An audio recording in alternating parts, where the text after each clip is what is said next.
Assalamualaikum warahmatullahi wabarakatuh.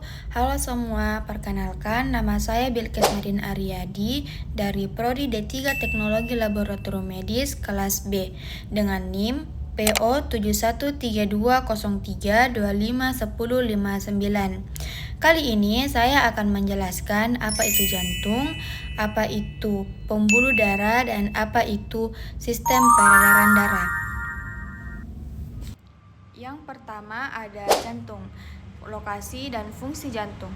Jantung terletak di rongga dada atau toraks, lebih dominan di sisi kiri dan berfungsi memompa darah melalui pembuluh darah dengan kontraksi berirama. Adapun struktur jantung, jantung terbagi menjadi 4 ruangan, ada 2 atrium dan 2 ventrikel, masing-masing kanan dan kiri.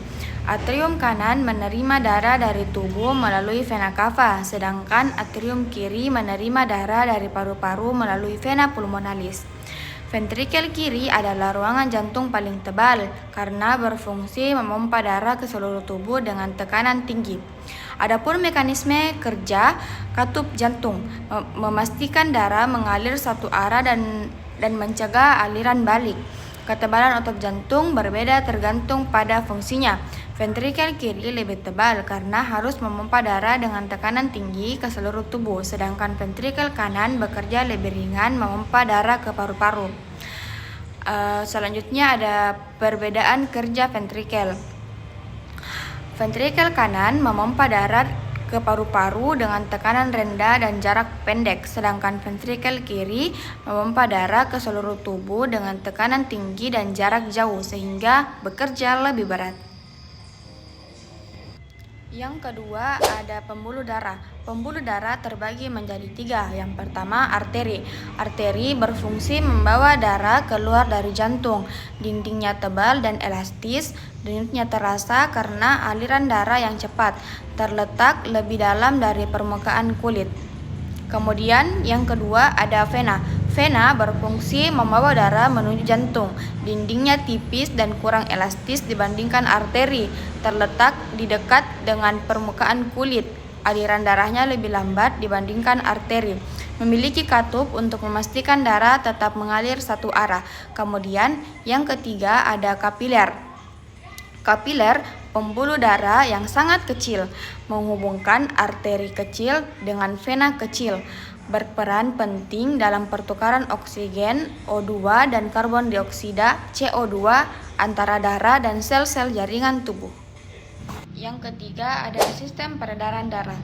Darah dari anggota gerak bagian atas tubuh dan bagian bawah tubuh dikumpulkan oleh pembuluh darah besar.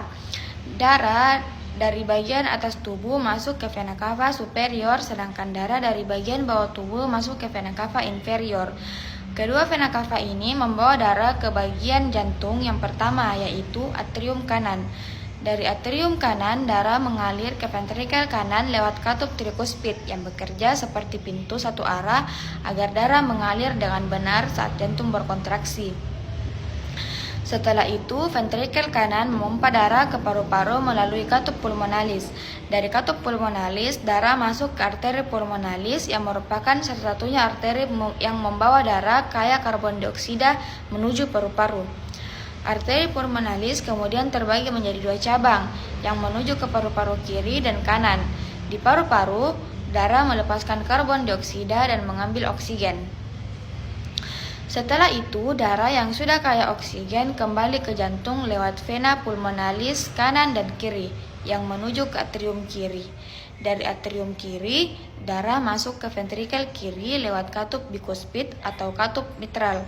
Ventrikel kiri kemudian memompa darah dengan kuat ke seluruh tubuh melalui katup aorta. Nah, dari katup aorta ini, darah masuk ke pembuluh darah aorta, yaitu pembuluh darah terbesar di tubuh yang kemudian membawa seluruh darah beroksigen ke seluruh anggota tubuh, baik bagian bawah maupun bagian atas. Sekian materi dari saya, kurang lebihnya mohon dimaafkan. Wassalamualaikum warahmatullahi wabarakatuh.